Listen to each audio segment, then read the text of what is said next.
We've got questions from the box, and I've actually been able to divide these questions according to different speakers. But Michael, it seems that you're getting a few questions.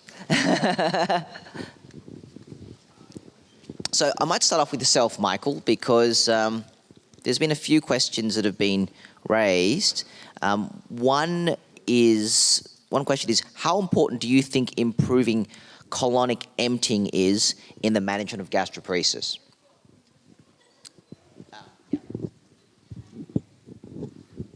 I think this is very important, and I think more and more we're seeing, and the last question I think illustrated the point that you don't just manage the upper gastrointestinal symptoms, you need to understand what's happening with the rest of the GI tract.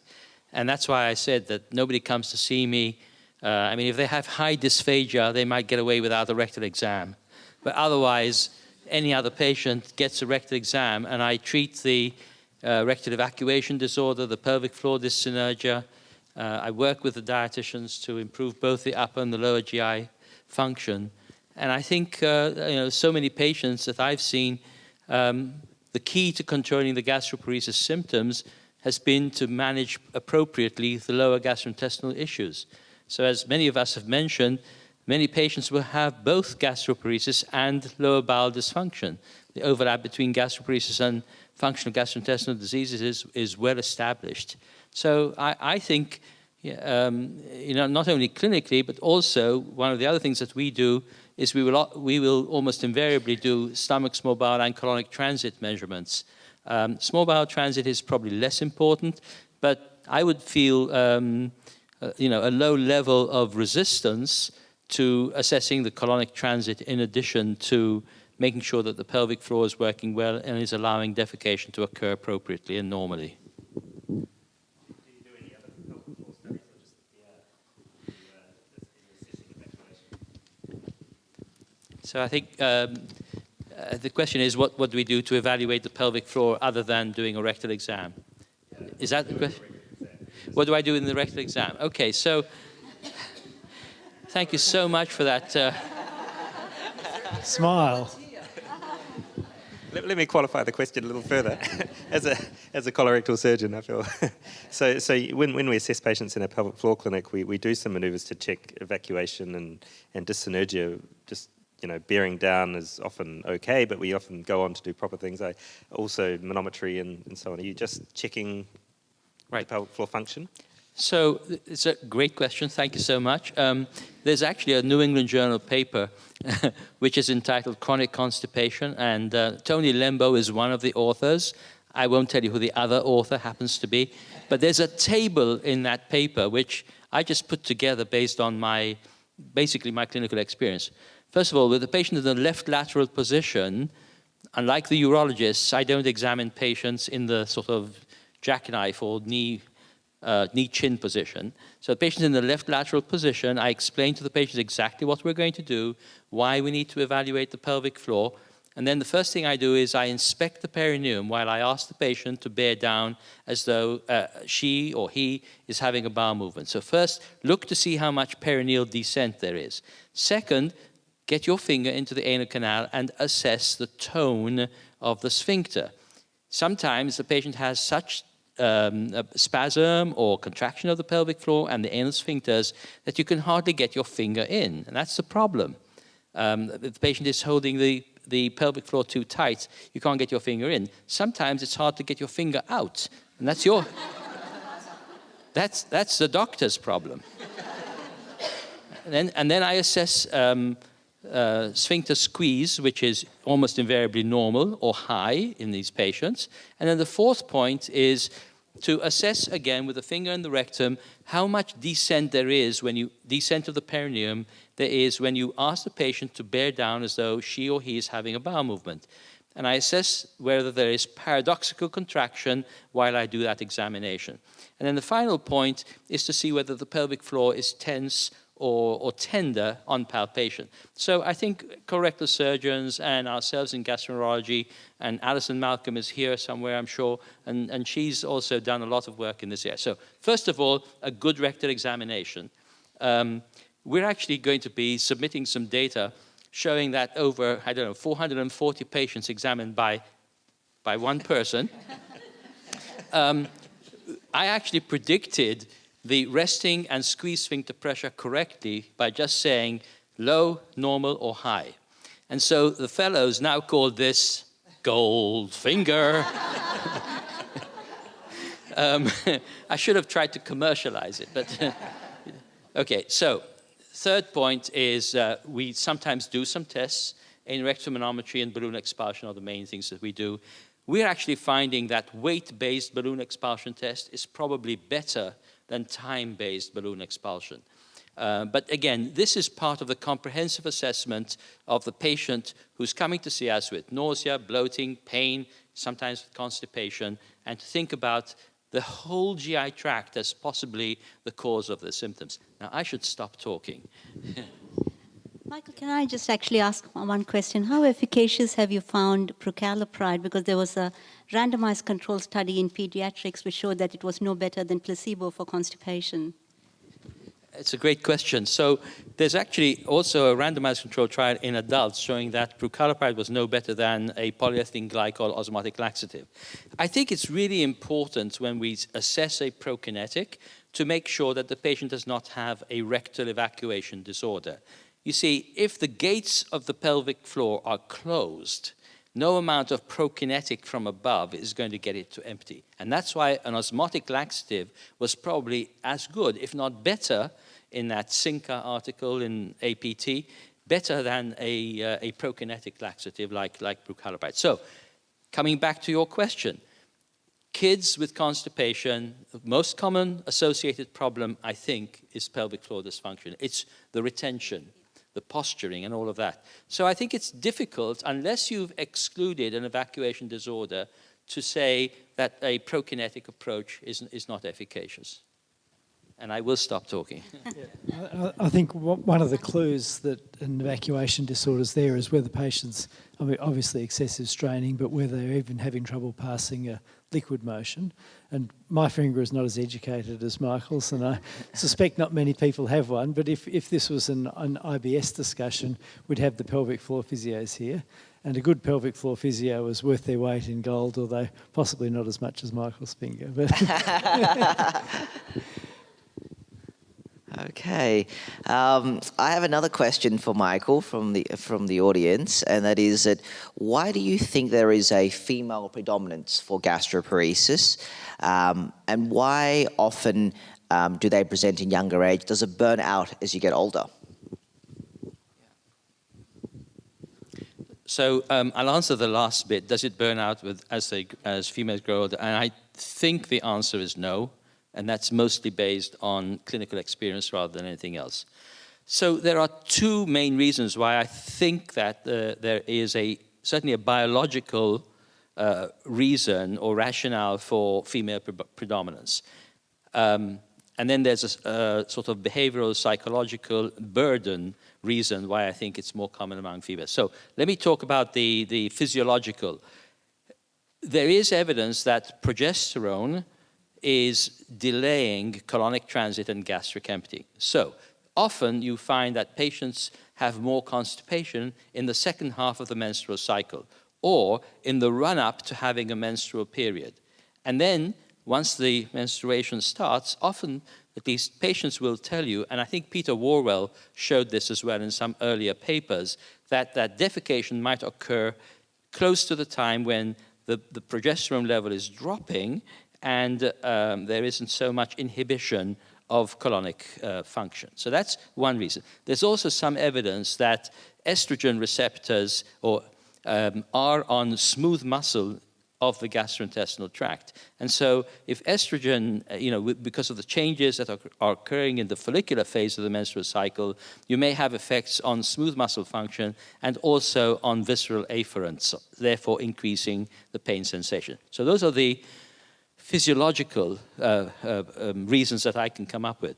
And then, of course, the other thing that we see, unfortunately, is that certainly in the United States, women and adolescents and adults are more exposed to physical, sexual, and emotional abuse. And I think we can't, hide away from the fact that that may also have an impact on gastrointestinal function. And I'll defer to Simon and others who perhaps can help us with that.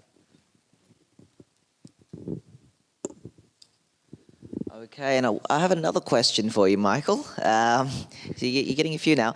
How closely do you think pain and vomiting is related to gastric distension in gastroparesis?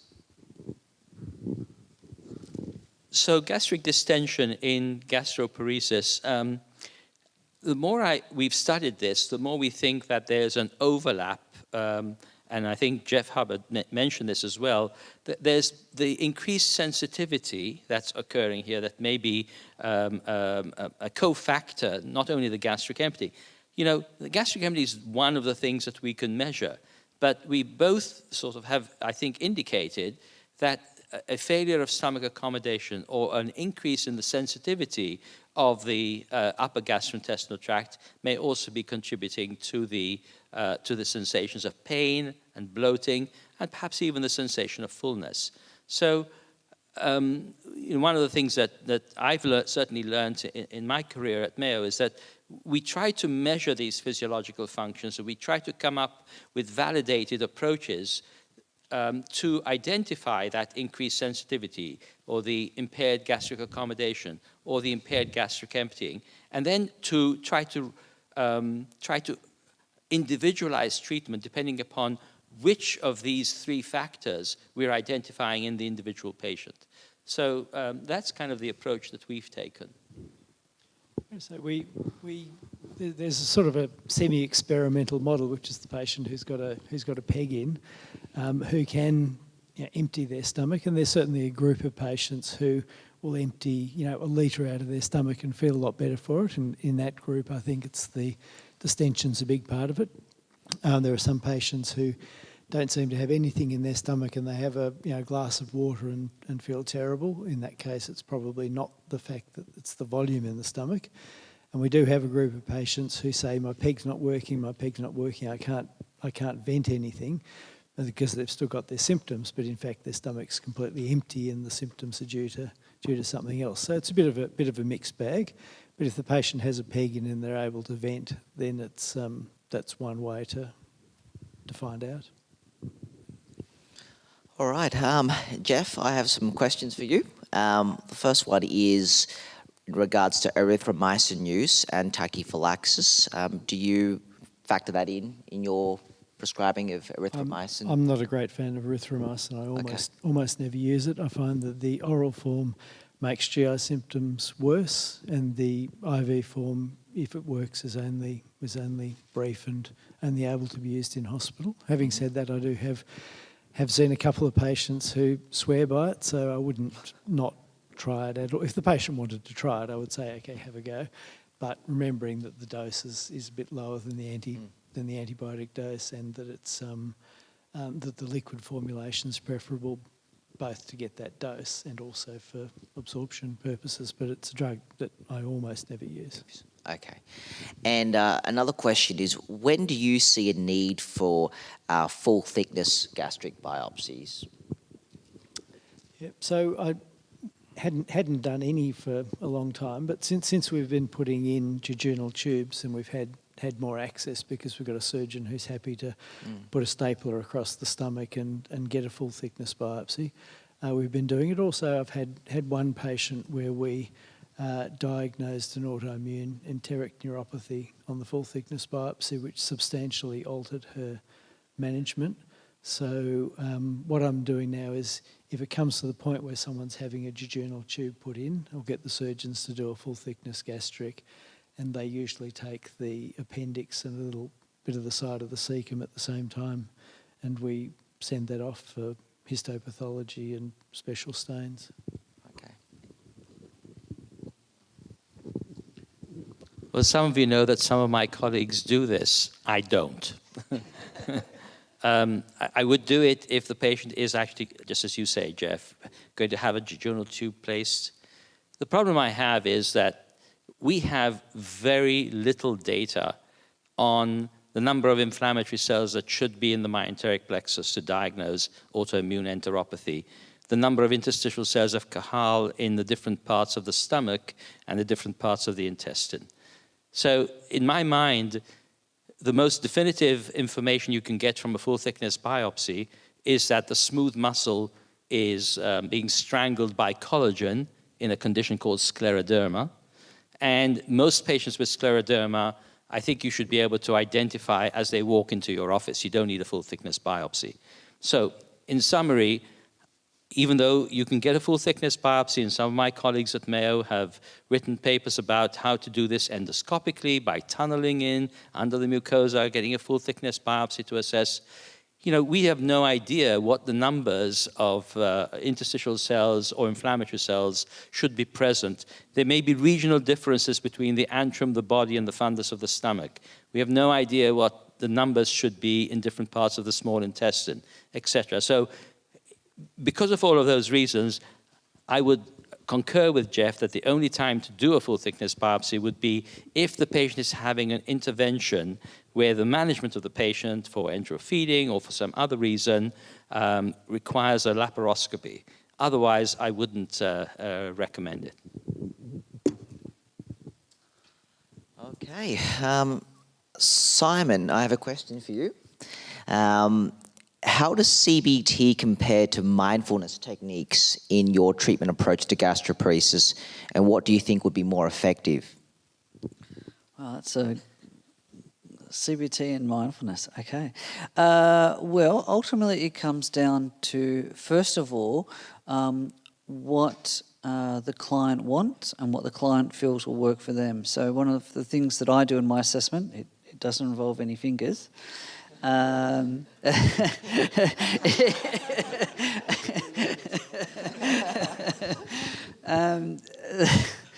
just leave that one. So one of the most important things when I'm working with the client is really finding out what works for them and seeing how can I make it better for them. And so if they have a history of doing mindfulness-based activities and finding it helpful, then I'm very much going to bring that in and it'll be part of our work.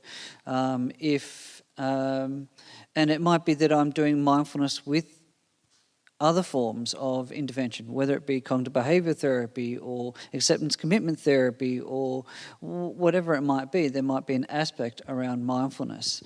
You know, one of the first things I do with every one of my clients is I teach them the importance of breathing relaxation. Because before I do any other psychological intervention, the first thing I want to do is to get them to be able to start to be able to regulate their breathing, to build a sense of confidence in terms of their ability to change some anxiety, to be able to do something. And from that, it might be using that as a basis to do more mindfulness and more CBT.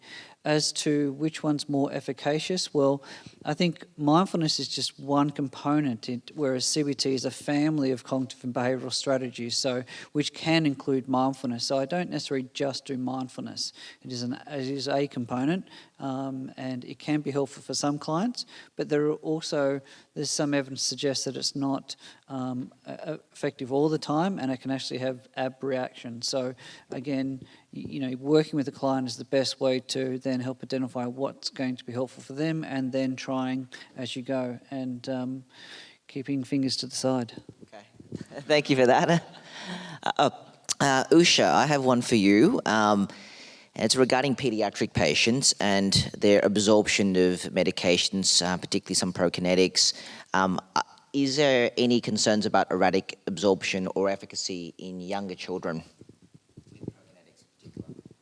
I think the erratic absorption would be the same whether it was a pediatric gastroparetic patient or an adult gastroparetic patient. If they had a lot of nausea and vomiting and the medication was not reaching the right side, they wouldn't be absorbing it. I don't think it would be any different in pediatrics compared to adults. This is a question that's probably best for you, Jessica, and someone's written about the impact that alcohol and salt may have on gastroparesis, and whether you've got experience with that. And also the other question is, what do you find patients are eating when you first see them if they've got severe symptoms? Okay. I'll start with the alcohol and salt. Look, I'm not really aware that there's any data, hard data on the impact of alcohol on gastroparesis, but I think alcohol is generally a broad sort of depressor of motor function. I can't see it being helpful. I probably would view it as being sort of counterproductive in gastroparesis. But I guess also there's the fact that this is a group of patients that are already struggling to get inadequate nutrition, and if alcohol is then further displacing other nutrition, then that would be problematic. So I tend to advise patients to limit their alcohol intake, and there's also the fact that they're likely to be getting drunk quicker if they haven't been able to eat very much as well. So they need to maintain their social life, of course, and that's one of the things we want patients to be able to have a good quality of life too, though. So I think just small amounts. Salt. Yeah, I don't think it really has much of a bearing on gastric emptying, to be honest, and I tend not to really look at it otherwise, other than in the context of high salt foods often also being high in fat. So I think we're often, limiting things like chips and deep fried foods and those sorts of foods, so we're probably restricting a bit of salt there. A normal meal in a gastroparetic patient when I first encountered them, yeah, I think most patients have already sort of figured out that high-fat, deep-fried type foods make them feel really unwell, and they're usually avoiding those. So they usually are tending to sort of self-modify to a liquid diet, but sometimes patients have seen other clinicians or perhaps been not diagnosed with gastroparesis, and so they've been told to have a high-fat, high-calorie diet for weight gain, and so they might inadvertently be having some sort of, full-cream dairy and those sorts of things that might not necessarily be ideal. So that's probably one of the problems that sometimes comes up. So one of the things that the patients sometimes ask me is if they go out and eat the wrong thing, they think, well, it's really bad because I'm damaging my stomach. But I always tell them that, no, that's just symptoms. You're not damaging your stomach. You're not making it worse. And so sometimes they will say, well, I know I'm going to have symptoms, but I want to go out and I want to, eat or drink some alcohol. And say, well, that's okay. You're going to have symptoms, and you're going to have to deal with them. You know what it's going to do to you, but it's not going to make the overall condition worse. So I think that's an important thing. And with the salt, there is a group of patients who need quite a high salt intake because of, they might be on fludrocortisone and things for their POTS syndrome, and so that's part of it. And they obviously probably benefit from the salt rather than not. Otherwise, I think, well, personally, I would just say it's up to more the taste of the patient. I'm not sure whether, Michael, do you have any specific dietary salt advice? No. And Greg, I have a question for you. It's regarding transcutaneous gastric stimulation, and the comment is made about increasing. Do you find that you need to increase dose requirements before you get a greater response? And then the second part on that is about ectopic. Do you see ectopic ICC nest regeneration? So this transcutaneous stimulation is an interesting one, and I know there's a company sponsoring this course who have developed a device for constipation. Interestingly, interferential stimulation. Interesting mechanism, and actually we've got a student in the lab at the moment who's busy trying to define whether this exists or not. Interferential stimulation by dipping electrodes in and stimulating. I have to say, mechanistically, there's no real evidence that it's changing anything in the stomach that we know of. But the clinical trials that have been done have been in functional dyspepsia are very limited. I know you're doing one, Vincent, and I'm keenly awaiting the results of that, a proper sham-controlled trial, and that'll be the first evidence, I think, that might actually give us some pointers. So I'll defer the answer until the end of that trial. Now, the second question was... The second was on ectopic ICC nest regeneration. I don't know. The ICC thing is really interesting, and Gianrico and the guys at Mayo have been doing fascinating work on the role of this, and obviously it's intermingled. Every time you have a cellular pathology, the other cells are also often abnormal, and it's hard to work out what's the cause and effect. And there's a lot of intercellular dependency between these cells as well, so it's hard to define which are the actual problem cells. But the ICC in the consortium studies were the most commonly affected cell type in gastroparesis patients. They do wax and wane. They can regenerate over time, certainly. We don't have much data on the natural history of that at all. They regenerate in nests in our scars and anastomoses. We see that, and we're doing an animal study to try and define that at the moment. But in the gastroparesis patients, regenerating ICC is a really interesting area that Gianrico has been working on, I know, with some success in mice. All right. In the last few minutes, does anybody have any specific questions for any of our expert panel?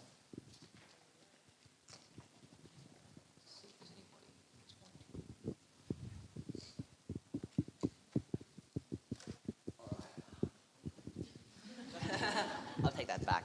So look, I might just come up with some concluding remarks because I think we're just out of time. So we've come to the end of this symposium. First, some really good speakers today, some great talks, and I think it's been quite illuminating covering this entire area, seeing it from different viewpoints. And certainly I myself have gained a lot of knowledge today. I certainly would like to thank all the support staff, so our students that have helped all throughout the day. Thank you to Jim from WSU IT, Andrew from Brain Media for his help in coordinating IT, sound and film. Western Sydney University School of Medicine and South Western Sydney Local Health District collectively has provided a lot of in-kind support, and thank you to them. I'd like to then thank you, our sponsors, Campbelltown Med Council, Medtronic, Ferring, Janssen and GI Therapies. Their very generous sponsorship has allowed us to run this symposium without any cost to attendees. So we're very grateful to them and look forward to working with them in the future. And on behalf of the organising committee, we'd like to thank all of you who have attended today. So I hope you've all enjoyed the day. Now we're going to email you some feedback questionnaires on what you thought about the symposium. So tell us what you thought, what we did well, how we could improve upon. And if we're going to organise another symposium in the future, what sort of topics you'd like to hear about. We'll also be emailing out formal attendance certificates that you can use for CPD. And finally, I do need to make special mention of two individuals that have been instrumental in organising this conference. So Jerry Zoe and Jenny Greer have put in many, many hours over a number of months towards organising this symposium. And I could not really think of better people to organise this symposium with. A very large part of today is owed directly to these two people. And I truly can't thank you both enough for what you've contributed.